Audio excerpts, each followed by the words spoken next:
ಪಾಕಿಸ್ತಾನದ ಕುತ್ತಿಗೆಗೆ ಸಿಂಧು ಉರುಳು. ಪಹಲ್ಗಾಮ್ ಸೇಡಿಗೆ ಮೋದಿ ಸರ್ಕಾರದ ಆಪರೇಷನ್ ಸಿಂಧು ಫೈನಲ್.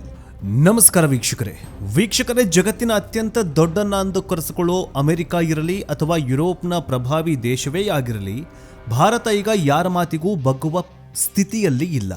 ಇದಕ್ಕೆ ತಾಜಾ ಉದಾಹರಣೆ ನೆದರ್ಲ್ಯಾಂಡ್ಸ್ನ ಹೆಗ್ ನಗರದಲ್ಲಿ ನಡೀತಾ ಇರುವ ಹೈಡ್ರಾಮಾ.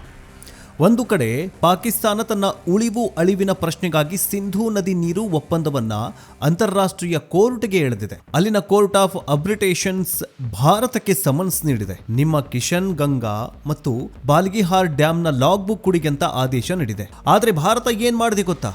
ನಿಮ್ಮ ಕೋರ್ಟ್ ಅಕ್ರಮ, ನಿಮ್ಮ ಆದೇಶಕ್ಕೆ ಬೆಲೆಗಿಲ್ಲ, ದಾಖಲೆ ಕೊಡೋದೂ ಇಲ್ಲ ಅಂತ ನೇರವಾಗಿ ಕಪಾಳ ಮೋಕ್ಷ ಮಾಡಿದೆ.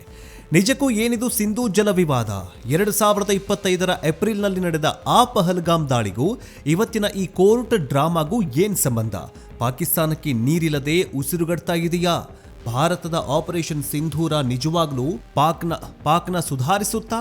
ಬನ್ನಿ ಇವತ್ತಿನ ಈ ಡೀಟೇಲ್ಡ್ ವಿಡಿಯೋದಲ್ಲಿ ನೀರಿಗಾಗಿ ನಡೀತಾ ಇರೋ ಮಹಾಯುದ್ಧವನ್ನ, ಪಾಕಿಸ್ತಾನ ನೀರಿಗಾಗಿ ನಡೀತಾ ಇರೋ ಮಹಾಯುದ್ಧವನ್ನ ಎಳೆ ಎಳೆಯಾಗಿ ಬಿಚ್ಚಿಡ್ತೀವಿ. ಅದರ ಜೊತೆಗೆ ಪಾಕಿಸ್ತಾನಕ್ಕೆ ಮೊನ್ನೆಯಷ್ಟೇ ಪಹಲ್ಗಾಮ್ ದಾಳಿ ನಡೆದಾಗ ಭಾರತ ನೀರು ಬಂದ್ ಮಾಡಿತ್ತು, ಒಂದು ತೊಟ್ಟು ನೀರು ಬಂದ್ ಮಾಡಿತ್ತು. ಆಗ ಪಾಕಿಸ್ತಾನದಲ್ಲಿ ಏನಾಯ್ತು ಗೊತ್ತಾ?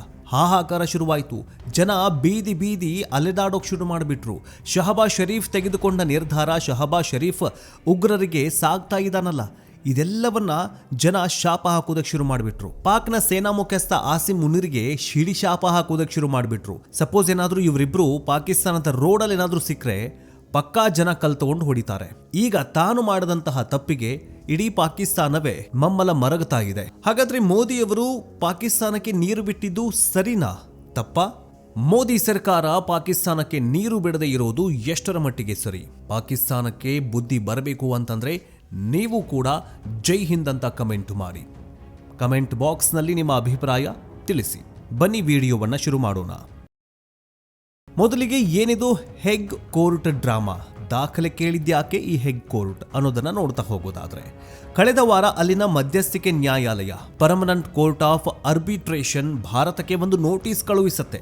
ಅದರಲ್ಲಿ ಏನಿದೆ ಅಂದ್ರೆ, ಭಾರತ ನಿರ್ಮಿಸ್ತಾ ಇರುವ ಜಲವಿದ್ಯುತ್ ಯೋಜನೆಗಳಾದ ಬಾಗ್ಲಿಹಾರ್ ಮತ್ತು ಕಿಶನ್ ಗಂಗಾ ಡ್ಯಾಂಗಳಲ್ಲಿ ನೀರು ಹೇಗೆ ಸಂಗ್ರಹ ಆಗ್ತಾ ಇದೆ, ಎಷ್ಟು ನೀರು ಬಿಡುಗಡೆಯಾಗ್ತಾ ಇದೆ, ಇದರ ಬಗ್ಗೆ ಕಳೆದ ಕೆಲವು ವರ್ಷಗಳ ಸಂಪೂರ್ಣ ಮಾಹಿತಿ ಲಾಗ್ ಬುಕ್ ನಮಗೆ ಕೊಡಿ ಅಂತ ಹೆಗ್ ಕೋರ್ಟ್ ಭಾರತಕ್ಕೆ ಒಂದು ನೋಟಿಸ್ ಕೊಡುತ್ತೆ. ಪಾಕಿಸ್ತಾನ ಹೇಳ್ತಾ ಇದೆ, ಭಾರತ ಡ್ಯಾಮ್ ಕಟ್ಟಿ ನಮ್ಮ ನೀರನ್ನ ತಡಿತಾ ಇದೆ, ಇದರಿಂದ ನಮಗೆ ಬರಗಾಲ ಬರ್ತಾ ಇದೆ ಅಂತ ಪಾಕಿಸ್ತಾನ ಆರೋಪ ಮಾಡ್ತಾ ಇದೆ. ಆದರೆ ಭಾರತದ ನಿಲುವು ಸ್ಪಷ್ಟವಾಗಿದೆ. ಜನವರಿ 24, 2026 ಕೋರ್ಟ್ ಹೇಳಿದ್ದು, ಭಾರತ ಬರ್ಲಿ ಬಿಡ್ಲಿ, ನಾವು ವಿಚಾರಣೆ ನಡೆಸ್ತೀವಿ. ಇದಕ್ಕೆ ಭಾರತ ಕೊಟ್ಟಿರೋ ಉತ್ತರ ಏನ್ ಗೊತ್ತಾ?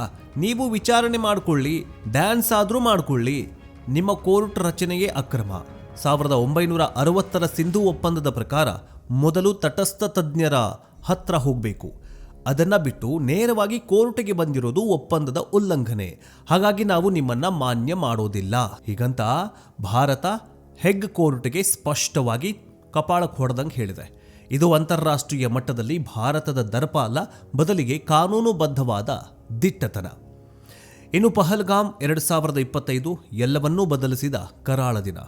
ವೀಕ್ಷಕರೇ, ಈ ಕಾನೂನು ಸಂಘರ್ಷದ ಮೂಲ ಇರೋದು 2025 ಏಪ್ರಿಲ್ನಲ್ಲಿ.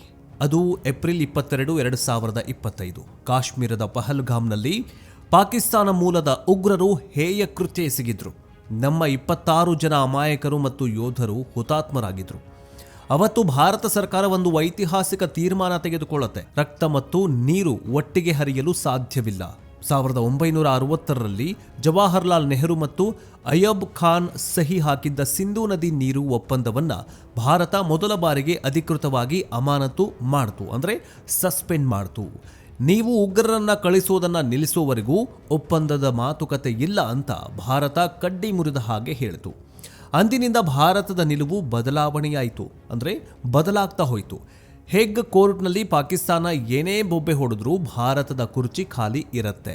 ಭಾರತದ ವಾದ ಇಷ್ಟೇ, ಭಯೋತ್ಪಾದನೆ ನಿಲ್ಲೋವರೆಗೂ, ಭಯೋತ್ಪಾದಕರನ್ನ ಸಾಕೋದನ್ನ ನಿಲ್ಲಿಸೋವರೆಗೂ, ಭಯೋತ್ಪಾದಕರನ್ನ ಭಾರತದ ಒಳಗೆ ಕಳುಹಿಸೋದನ್ನ ನಿಲ್ಲಿಸೋವರೆಗೂ ಒಪ್ಪಂದ ಅಮಾನತಿನಲ್ಲೇ ಇರುತ್ತೆ. ಒಂದು ಹನಿನೂ ಕೂಡ ನೀರು ಬಿಡೋದಿಲ್ಲ. ಅಮಾನತಿನಲ್ಲಿರೋ ಒಪ್ಪಂದಕ್ಕೆ ಕೋರ್ಟ್ ವಿಚಾರಣೆ ನಡೆಸೋದು ಅಪಹಾಸ್ಯ, ಅಂದರೆ ಹಾಸ್ಯಕರ. ನೀವು ನಡೆಸಿದ್ರು ಅಷ್ಟೇ ಇದೊಂದು ದೊಡ್ಡ, ನೀವು ಎಷ್ಟೇ ನಡೆಸಿದ್ರು, ನೀವು ಎಷ್ಟೇ ಬೊಬ್ಬೆ ಹೊಡೆದ್ರೂ ಕೂಡ ಅದು ಕಾಮಿಡಿ ಪೀಸ್ ಥರನೇ ಇರುತ್ತೆ ಅಂತ ಭಾರತ ಹೇಳಿದೆ. ಇಲ್ಲಿ ಸಾಮಾನ್ಯ ಜನರಿಗೆ ಅರ್ಥವಾಗುವ ಒಂದು ಟೆಕ್ನಿಕಲ್ ಪಾಯಿಂಟ್ ಇದೆ, ಅದೇ ಫೋರಮ್ ಶಾಪಿಂಗ್. ಪಾಕಿಸ್ತಾನ ಮಾಡ್ತಾ ಇರೋದು ಇದನ್ನೇ. ಸಿಂಧು ಒಪ್ಪಂದದ ಪ್ರಕಾರ ಏನಾದರೂ ಸಣ್ಣ ಪುಟ್ಟ ತಾಂತ್ರಿಕ ಸಮಸ್ಯೆ ಇದ್ರೆ ಸಿಂಧು ಆಯೋಗದಲ್ಲಿ ಬಗೆಹರಿಸ್ಕೊಳ್ಬೇಕು. ಅಲ್ಲಿ ಆಗದಿದ್ರೆ ವಿಶ್ವ ಬ್ಯಾಂಕ್ ನೇಮಿಸುವ ತಟಸ್ಥ ತಜ್ಞರ ಬಳಿ ಹೋಗಬೇಕು.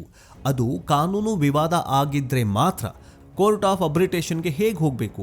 ಭಾರತ ಏನು ಹೇಳ್ತಾ ಇದೆ ಅಂದರೆ ಕಿಶನ್ ಗಂಗಾ ಮತ್ತು ಬಾಗ್ಲಿಹಾರ್ ಡ್ಯಾಮ್ ಎತ್ತರ ಎಷ್ಟು, ಗೇಟ್ ಹೇಗಿರಬೇಕು ಅನ್ನೋದು ಇಂಜಿನಿಯರಿಂಗ್ ವಿಷಯ. ಇದನ್ನು ತಟಸ್ಥ ಅಂದರೆ ನ್ಯೂಟ್ರಲ್ ಎಕ್ಸ್ಪರ್ಟ್ಸ್ನ ಕರೆಸ್ಕೊಂಡು ನೀವು ಅಧ್ಯಯನ ಮಾಡಿಸಬೇಕು. ಆದರೆ ಪಾಕಿಸ್ತಾನಕ್ಕೆ ಗೊತ್ತು, ತಜ್ಞರು ಬಂದರೆ ಭಾರತ ಮಾಡ್ತಾ ಇರೋದು ಸರಿ ಅಂತ ಹೇಳ್ತಾರೆ.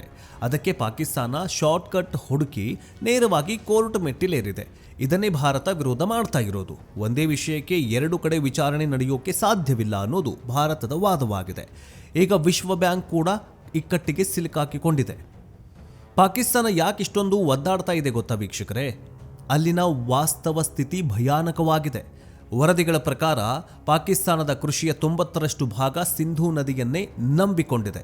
ಆದರೆ ಈಗ ಅಲ್ಲಿನ ಪ್ರಮುಖ ಡ್ಯಾಮ್ಗಳಾದ ತರ್ಬೇಲಾ ಮತ್ತು ಮಂಗಲಾಗಳಲ್ಲಿ ನೀರಿಲ್ಲದೆ ಬರಗಾಲ ಬಿದ್ದಂತಾಗಿದೆ.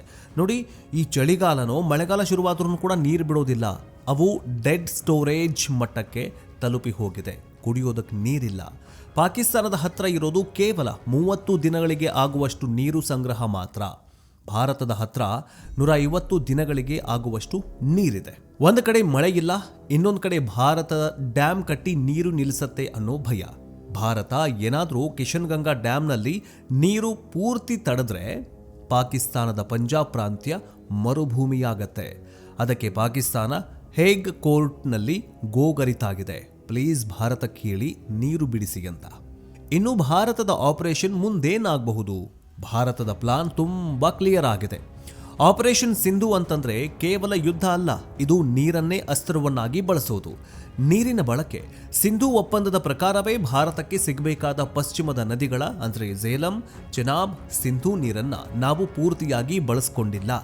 ಈಗ ಅದನ್ನ ಬಳಸ್ಕೊಳ್ಳೋದಕ್ಕೆ ವೇಗವಾಗಿ ಡ್ಯಾಮ್ ಕಟ್ತಾ ಇದ್ದೀವಿ ಅಂತ ಪ್ಲಾನ್ ಮಾಡಿಕೊಂಡಿದೆ ಭಾರತ. ರಾಜತಾಂತ್ರಿಕ ಒತ್ತಡ.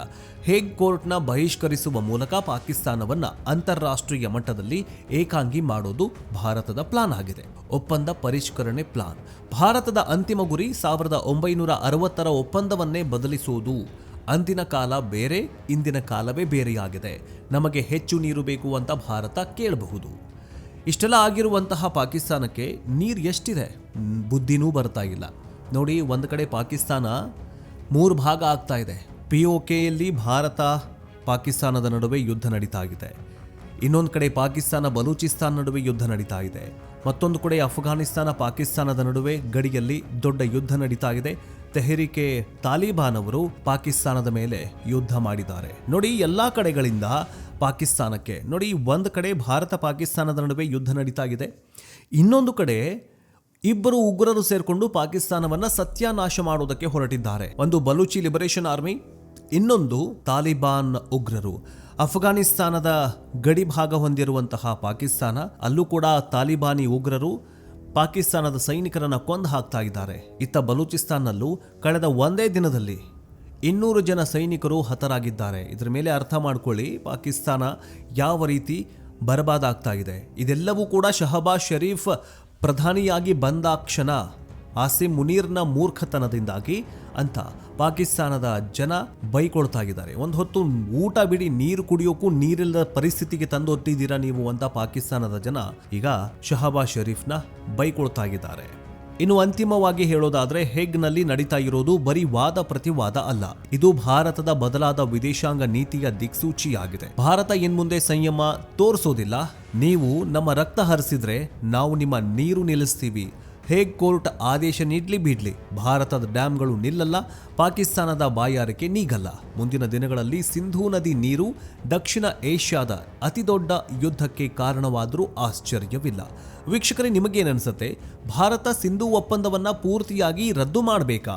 ಹೇಗ್ ಕೋರ್ಟ್ನ ಬಹಿಷ್ಕರಿಸಿದ ಮೋದಿ ಸರ್ಕಾರದ ನಡೆ ಸರಿನಾ? ನೀರಿಗಾಗಿ ಪಾಕಿಸ್ತಾನ ಯುದ್ಧಕ್ಕೆ ಬರುತ್ತಾ? ಪಾಕಿಸ್ತಾನ ಯುದ್ಧಕ್ಕೆ ಬರೋದು ಬಿಡಿ, ಪಾಕಿಸ್ತಾನದಲ್ಲಿ ಸೈನಿಕರಿಗೆ ಕುಡಿಯೋಕೆ ನೀರಿಲ್ಲ, ಅವ್ರು ಹೆಂಗೆ ಯುದ್ಧ ಮಾಡ್ತಾರೆ ಎನ್ನುವಂತಹ ಪ್ರಶ್ನೆಯೂ ಕೂಡ ಇದೆ. ಇಷ್ಟು ದಿನಗಳವರೆಗೆ ಶಹಬಾಜ್ ಶರೀಫ್ ಸರ್ಕಾರ ಒಂದು ಹೊತ್ತು ಪಾಕಿಸ್ತಾನದ ಸೈನ್ಯಕ್ಕೆ ಒಂದು ಹೊತ್ತು ಊಟ ಹಾಕೋದಕ್ಕೂ ಗತಿ ಇಲ್ಲದ ಪರಿಸ್ಥಿತಿ ನಿರ್ಮಾಣವಾಗಿತ್ತು. ಇನ್ನು ನೀರು ಇಲ್ಲ ಅಂತಂದರೆ ಪಾಕಿಸ್ತಾನದ ಪರವಾಗಿ ಯಾವ ಸೈನಿಕ, ಯಾವ ಯೋಧ ಯುದ್ಧ ಮಾಡ್ತಾನೆ ಅಲ್ವಾ? ಕಮೆಂಟ್ ಮೂಲಕ ತಿಳಿಸಿ. ಮೋದಿ ಸರ್ಕಾರ ಪಾಕಿಸ್ತಾನಕ್ಕೆ ನೀರು ಬಿಡದೆ ಇರೋದು ಎಷ್ಟರ ಮಟ್ಟಿಗೆ ಸರಿ? ಪಾಕಿಸ್ತಾನಕ್ಕೆ ಬುದ್ಧಿ ಬರಬೇಕು ಅಂತಂದ್ರೆ ನೀವು ಕೂಡ ಜೈ ಹಿಂದ್ ಅಂತ ಕಮೆಂಟ್ ಮಾಡಿ. ನೆಕ್ಸ್ಟ್ ಅಪ್ಡೇಟ್ ಒಂದಿಗೆ ಬೇಗ ವಾಪಸ್ ಬರ್ತೀವಿ. ಜೈ ಹಿಂದ್, ಜೈ ಕರ್ನಾಟಕ, ವಂದೇ ಮಾತರಂ.